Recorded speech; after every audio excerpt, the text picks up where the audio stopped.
പിശുക്ക് എന്ന് പറയുന്ന ഒരു വല്ലാത്ത ദുർബോധനം ഉണ്ടല്ലോ, അത് പൈശാചികാണ്. അത് മനസ്സിന്റെ പിശുക്കാണ് ഏറ്റവും പ്രധാനം. പൈസന്റെ പിശുക്ക്, പൈസ കൊടുക്കും തോറും ഏറിയിടുന്ന മൂന്ന് പ്രധാനപ്പെട്ട കാര്യങ്ങളിൽ ഒന്ന് സ്നേഹമാണ്. സ്നേഹം നമ്മൾ കൊടുത്താൽ കുറേയേറെ സ്നേഹം നമുക്ക് കിട്ടുകയും ചെയ്യും. നമ്മൾ ആ സ്നേഹത്തിന്റെ മാസ്മരിക വലയത്തിൽ നമ്മുടെ ജീവിതത്തെ ഒരു അത്ഭുതകരമായ അനുഭൂതി ലോകത്തേക്ക് നമ്മളെ കൊണ്ടുപോയി ഉയർത്തുകയും ചെയ്യും.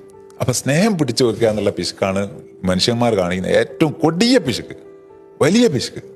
അത് പൈശാചികാണ്. അതുപോലെ രണ്ടാമത്തെ കാര്യം അറിവ്. നമുക്കൊരറിവ് കിട്ടി, ആ അറിവ് പകർന്നു കൊടുക്കും തോറും നമ്മുടെ അറിവിനെയാണ് വർദ്ധിപ്പിക്കുന്നത്. അത് മൾട്ടിപ്ലൈ ചെയ്യും. അറിവിന് അങ്ങനെ ഒരു വലിയ മാജിക്കൽ ചേഞ്ചിങ് എഫക്റ്റ് ഉണ്ട്, ഇമ്പാക്റ്റ് ഉണ്ട്.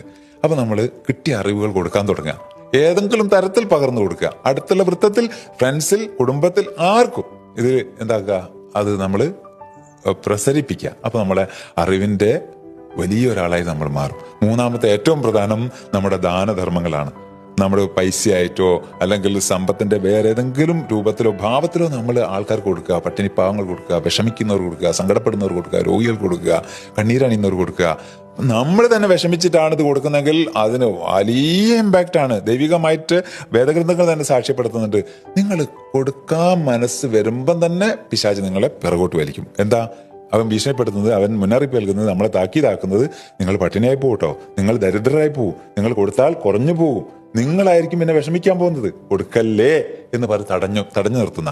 എന്നാൽ കൊടുക്കും തോറും ഏറിടുന്ന പ്രധാനപ്പെട്ട മൂന്നാമത്തെ കാര്യം സമ്പത്ത് തന്നെയാണ്. അത് കൊടുക്കുന്നവർക്കറിയാം, കൊടുത്ത് നേടുന്നവർക്കറിയാം.